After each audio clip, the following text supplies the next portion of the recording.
It's combine season, and we have the draft reports for the 4 HBCU players invited to the NFL Combine. Also, if it isn't Savannah State that's going to win the SIAC tournament, then who is it? Oh, yeah, it's Locked On HBCU. Play my music. You are Locked On HBCU, your daily podcast covering HBCU sports. Part of the Locked On Podcast Network, your team every day.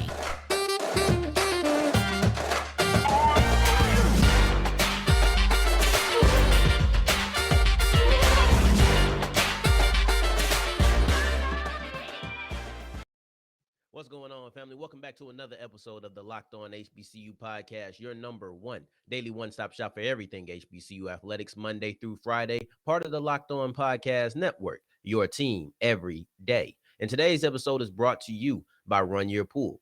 Come join us at Run Your Pool /Locked On and make a little money, get a cash prize, and use the promo code Pure Madness to make a bracket of your own.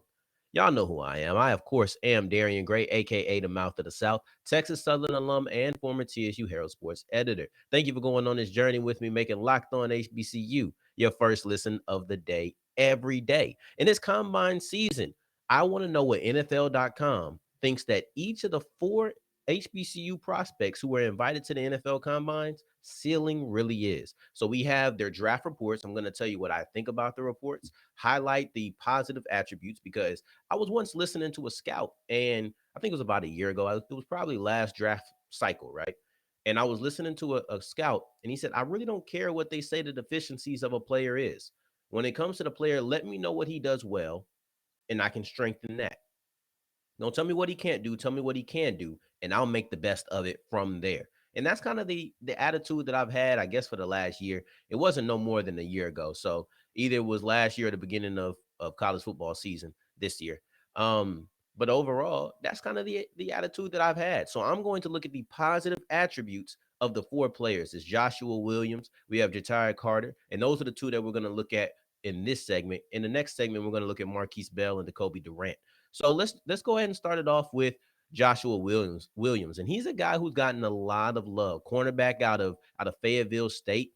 And here's the thing about him is that he has the highest projected ceiling as far as NFL.com goes. They have a grading system in which they give a grade for a player. You can be an all-pro, perfect prospect, year 1 starter, average backup, will be an average starter. There's a lot of different distinguishing or excuse me, there's a lot of different segments that you be placed in or categories, but we're going to start off with Joshua Williams, and he by far has the highest ceiling. He has a 6.22, and that means he'll eventually be an average starter. And the eventual comes from the fact that he went to Fayetteville State. If you read his draft bio, essentially, that's what it is. It's essentially a bio. I'll read it to you real quick, because this was something that I felt needed to be highlighted, because everything that said eventually about his draft stock was really about the fact that he went to Fayetteville State.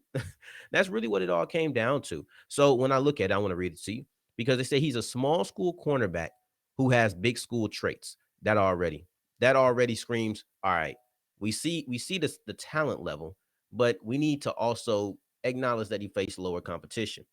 Then another thing he said is trait-based cornerbacks from smaller schools very hit or miss, but Williams's instincts and body control shine a more favorable light on his potential to become a future cornerback 2/3. Well, to me, that falls in line with what I seen. He went to the Senior Bowl and he showed out. And I'll give you this little nugget.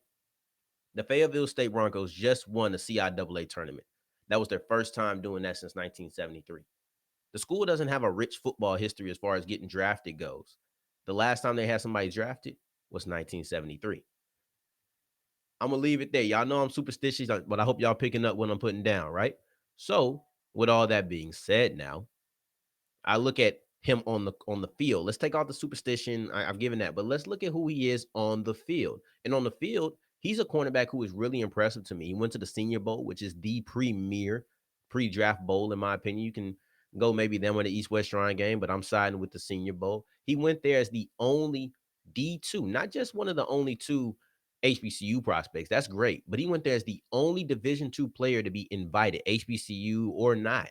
So that tells you what they think of him. And in that game, in the practices, he played up to the competition.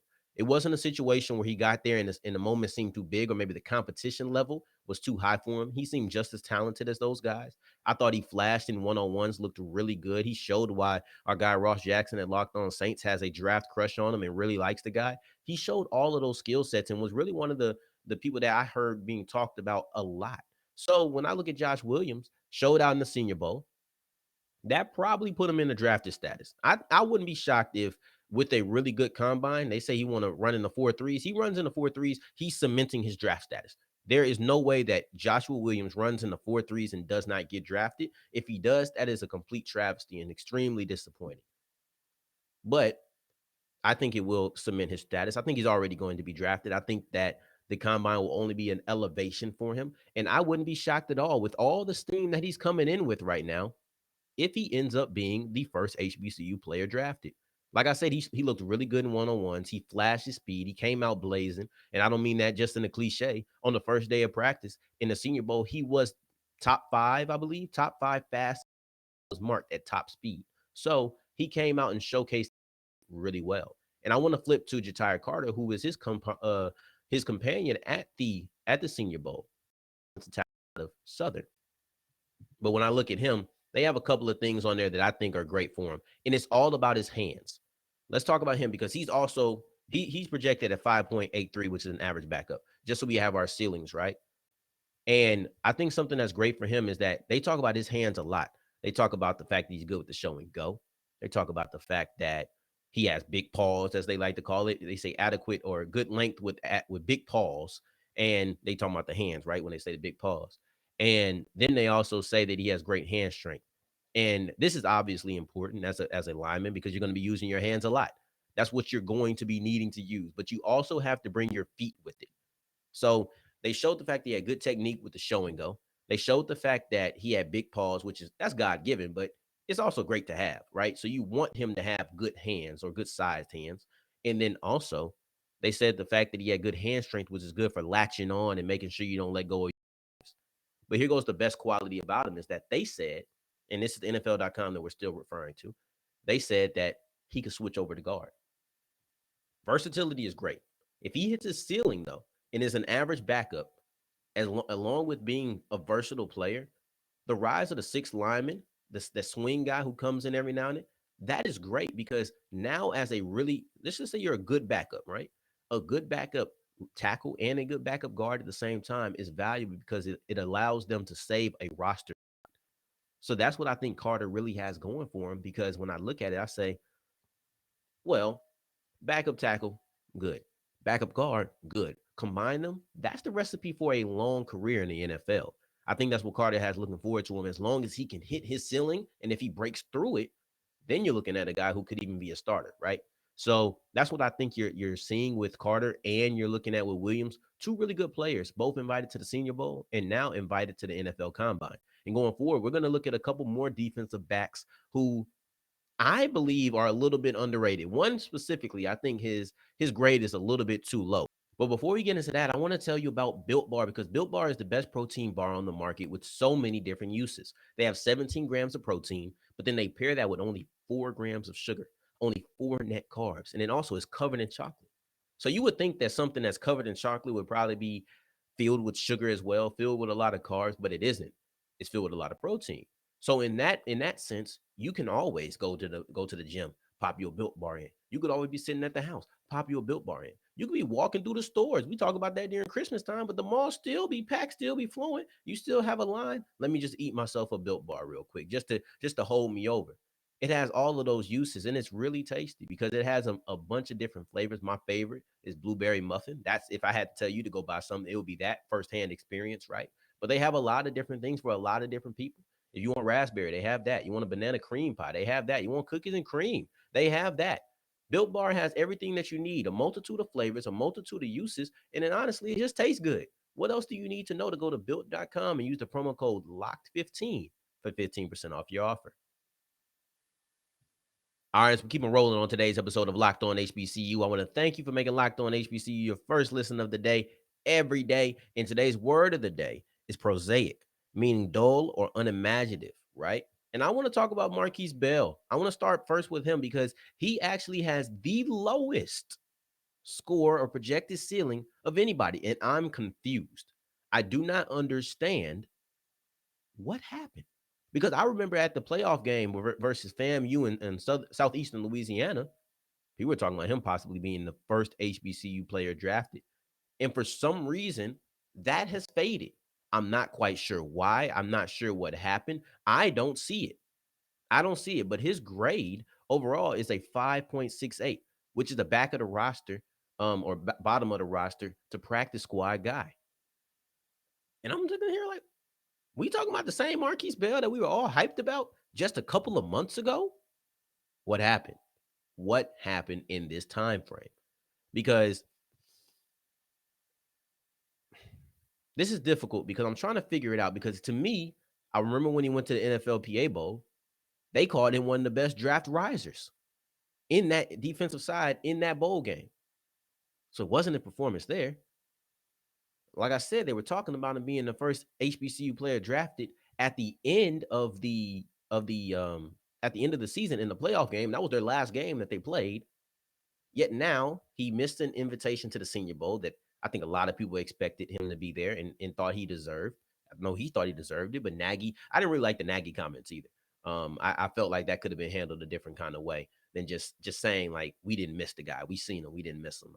I felt like that was calling out a player, and that was unnecessary. But overall, you had that missed Senior Bowl, and now he's at the NFL Combine. I would have liked to at least see him at the Legacy Bowl. I don't know if he was invited and maybe turned it down, but now he's going to be at the NFL Combine, so they feel a certain kind of way. But his draft report is not what I think he is. It's not what I think he is because I know what kind of player he is as far as a downhill player, but they also share these thoughts. But let's read it directly, right? Let's talk about him. So he's active, lanky safety with run support flashes. Then they talk about how he can play in a multitude of coverages. Mind you, I'm only talking about the positive things because, like I said, the scout said, tell me what he can do and I'll make that better. Don't tell me what he can't do. Okay. So they said he plays with a burst close to close his, he plays with a burst to close that helps him do his job. And then they just call him a practice squad guy. And when I look at Bell, I don't see a practice squad guy. I see a guy who can be a significant benefit to your team. I thought he was going to be a mid-round pick, honestly, but these draft reports are not lining up with that. They aren't at all. So in addition to that, let's just talk about what I think he is. My favorite thing about Bell is the fact that you can't miss him. That's what I noticed the most, is that when I'm watching the Southeastern Louisiana game, even if you don't know Bell, by the end of the game, you're sitting there and you're saying, who's five? I got to find out who five is because he's always around the ball consistently at all times. No matter what's going on, he's around the ball. And I think that's a benefit as far as being a downhill safety because there are two different types of safety. And I think this is part of what I think kind of knocks him for some people, not me though, is I think a lot of people are prosaic, right? That's our word of the day. I think a lot of people are prosaic. They're dull, they're unimaginative. They believe that just because it is a passing league now, the downhill safety, the box safety, I really hate that term. I really hate the box safety term. But the box safety term just doesn't have value. And I don't think that's the case. I think there's still room for safeties who play closer to the line of scrimmage. And I think that's what Bell is. But I think he might be suffering some of that blowback from people just not valuing that because when I watch him on the field, he flies around. He's always around the ball and he's always making plays. I don't really need to get into the technique aspect. He's always making plays, no matter what. Even when you see the bump up in the FCS level competition, he's always making plays. So that's what I see about him. And that's why I don't really agree with this. I think this is a underrated. I think this is a low ceiling for him. I expect him to surpass that. Now let's get into Decobie Durant, cornerback out of South Carolina State. National champion. I think the greatest thing he has going for him is the fact that he has the Deion cosign. And then also he played Clemson and showed out. Like he balled against Clemson. Had 2 interceptions in that game. That's something that they labeled in his strengths was his interceptions versus Clemson. And honestly, his interceptions in general. He had 12 interceptions and he has great ball production. That's something that they highlighted. I thought it was also something that's high in his game. And then when Deion co-signed you after the game, said the NFL should be looking at that guy. Deion Sanders' opinion isn't just like heavy in HBCU landscape. I understand he's a Jackson State head coach, but we all know who Deion Sanders is. When he says something specifically about a defensive back, it holds weight. This is the GOAT. So when he says this guy should be getting looks, that guy should be getting looks. And even if he wasn't, I expect that he would be after that statement. So you compare or you combine that with his play against Clemson, which shows his ball production.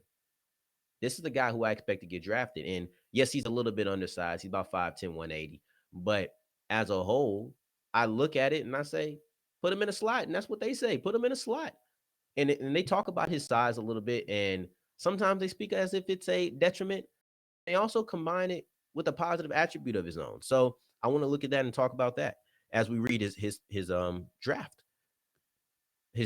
statement, his bio. They say Durant might be undersized, but he plays with tremendous confidence and competitiveness. He'll have issues against bigger slot targets from time to time, but he proved his ability against receivers of all sizes against Clemson. He plays with good foot quickness and above average ball skills to attack the throw. And he profiles as a late day 3 selection due to his size, but it wouldn't be surprising to see him outperform his draft slotting. So you can tell they're really high on him. He's smaller. He's 5'10", so he probably has to go into the slot. But like they said, he's played against all different types of size receivers. So I expect Durant to be really good. I expect him to get drafted. And I hope that his size isn't what knocks him. And I know it can. I know that his size can knock him. But like I said, the same being prosaic as far as not feeling like a box safety, a downhill safety can be beneficial. I hope that they don't use that lack of imagination and not consider Durant simply because he's 5'10". I think the guy is really good. He shows ball skills and he shows an understanding of the game that shows he deserves to play. Now, going forward, I want to discuss the SIAC tournament because we all know about Savannah State. But if it isn't Savannah State that's going to win, I have two teams who could pull off the victory. Not really even an upset, just a victory. But first, I want to tell you about Run Your Pool because March Madness is here. It's March now.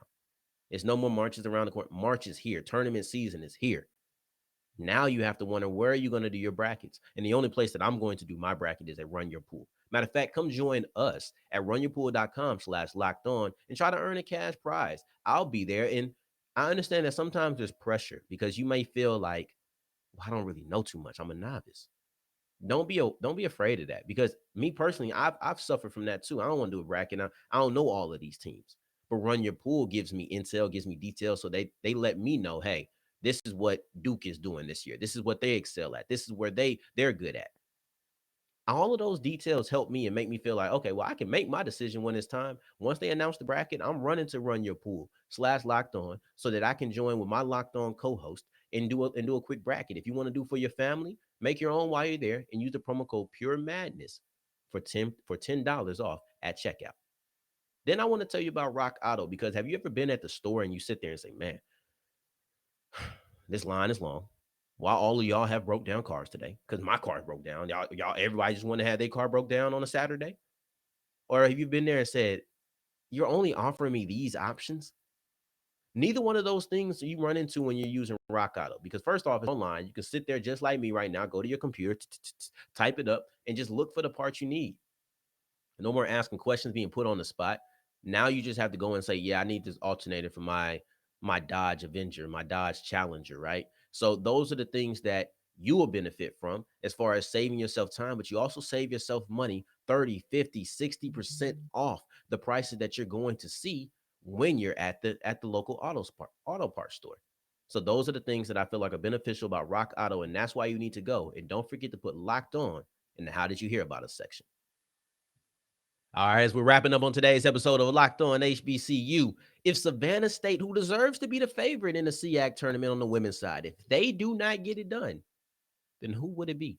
Who are the two teams that I feel like also have a pretty good chance at winning this tournament? And mind you, I'm not just saying it's an upset, but I think that if Tuskegee or Benedict College were to win the women's SIAC tournament, wouldn't shock me.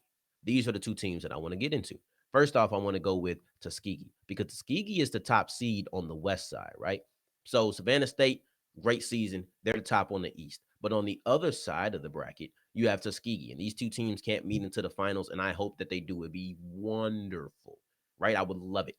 And when you look at this team, this is the team that had an out-of-conference schedule that they really excelled in. And that out-of-conference schedule included Alabama State, which they beat in an exhibition game to start the year. And I understand it's an exhibition game. I get that it really doesn't count towards the record. I don't care. I do not care. I don't care if, because when I look at it, you're a D2 team and you just knocked off a D1 team. I don't care if it's a game in a tournament. I don't care if it's a game in just a regular season. I don't care if it's an exhibition game. I don't care if it's football, you playing 7-on-7 behind a parking lot. If you playing at the local elementary school in basketball, I don't care. You just knocked off a Division I team as a D2 team. That's a step up. And you would think, I would look at it from D1 level. If you're on the D1 level, it don't matter if it's exhibition, in a tournament, in the regular season, 7-on-7, all right, in the football game, or if you're playing in the elementary parking lot or elementary basketball court. As a D1 team, you're looking and saying, I should never lose to that D2 team, right? That's the mindset that you have. That's the mindset that all D1 fans have. You should not lose to a D2 team where it is. So, with that being said, I don't care where it is. This D2 team just knocked off this D1 team, and that's a feather in their cap. And they deserve to say praise for that. That was one of their better victories, right? And they excelled in the out-of-conference schedule. When they got into the conference, they had to run into Benedict and they had to run into Savannah State. So those were two losses that they ended up having. But they were able to actually avenge that loss versus Benedict. And now you're just looking at the balance of power up top, right? So they lost to Savannah. Savannah lost to Benedict. And they also lost to Benedict. But Benedict didn't sweep either one of them. So when you look at BC, they lost to both of those teams as well. So it's kind of like, it's give and take. It's all a lot of give and take that's going on there. But overall, I think they had a really good team. And then when you look at in their division, specifically the West Division, on the West side, they were able to knock off every team but one. They lost to Miles one time. But other than that, they were pretty much flawless. And they have a team that's really talented. And I think that they're led by Ashalia, excuse me, I hope I said that right, Ashalia Jackson and Jatair Willis. And Jackson was the Jackson was the player of the year on the SIAC side. And Willis was the defensive player of the year. And when I look at Jackson averages a double-double, nearly a 20-point double-double. She has 19.9 points per game. Let's just go ahead and call that 20. Let's just go ahead and call that 20 points. And then she averages 10 boards a game. That's a 20-point double-double on average. That's crazy. And that's the player there. So you see why they were able to have so much success, because they had the best defender and the best player in the conference. And then let's go ahead and switch over to Benedict, right? And Benedict is a team that we've looked at as kind of adversaries to Savannah State when we're on this show, but they more than deserve all of the spotlight individually. Individually, they're a really good team. I don't care about who they've been facing. They are a really good team. Let's just look at them and highlight them. They are the most represented team in the SIAC as far as the all SIAC tournament, or all SIAC team, excuse me. So they had 3 players. In my opinion, they had a snub. I think they could have had one more player on there. But they had 3 players, 2 on the first team, 1 on the second team. No other school had more than 2. No other school had more than 1 in the first team. So they had the most first teamers and they had the most just all SIAC participants, period. Right. And I want to look at them because on one hand, I want to talk about the snub first. And that's Wakira Johnson-Kelly. She led all guards in basically the majority of their statistical categories. So for her not to be invited on, it's a little bit questionable. I thought Wakira was there. She's their second leading scorer. And I thought she was, I'm trying to think of where she wasn't on fire. She wasn't the best 3-point shooter, but she got the most boards. She had a lot of blocks, or she had enough blocks, right? She had a lot of assists.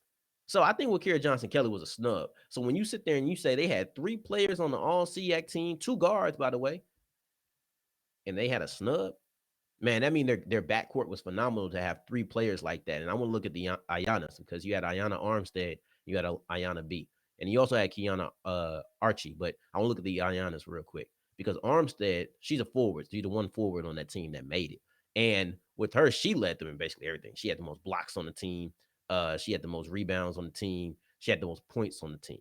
So she was somebody who was all around the court doing everything, while Ayana Bay was a marksman from 3-point. She came off the bench and she was popping it from 3-point. So that's who I think are leading these 2 schools. You have the defensive player of the year and the player of the year over there at Tuskegee. But then you have 4 studs as far as just players on this team, as 3 all SIAC members and 1 snub. I think it's 3.5 if you just want to call it a snub, because I just don't know how Wakira Johnson-Kelly did not make it to an all SIAC team at some point. I'm just trying to look at how she produced as far as her contributions to this team, and she ain't make it, I don't know. I thought she played well and she played enough games as well. But those are the two teams that I think if Savannah State doesn't make it, look out for Tuskegee and look out for Benedict College. Those are two teams that I think could win the women's tournament if it isn't Savannah State. So I thank you for making Locked On HBCU your first listen of the day. Make sure you tune in tomorrow because we have Top 10 Thursday. We're coming with our number 9 player in our top 10 draft eligible HBCU player list. And for your second listen of the day, let's keep that draft going. Go to Locked On NFL Draft with Eric Crocker and Ryan Tracy. Give you all the breakdowns. It's draft season. Submerge yourself in all of the information that you can.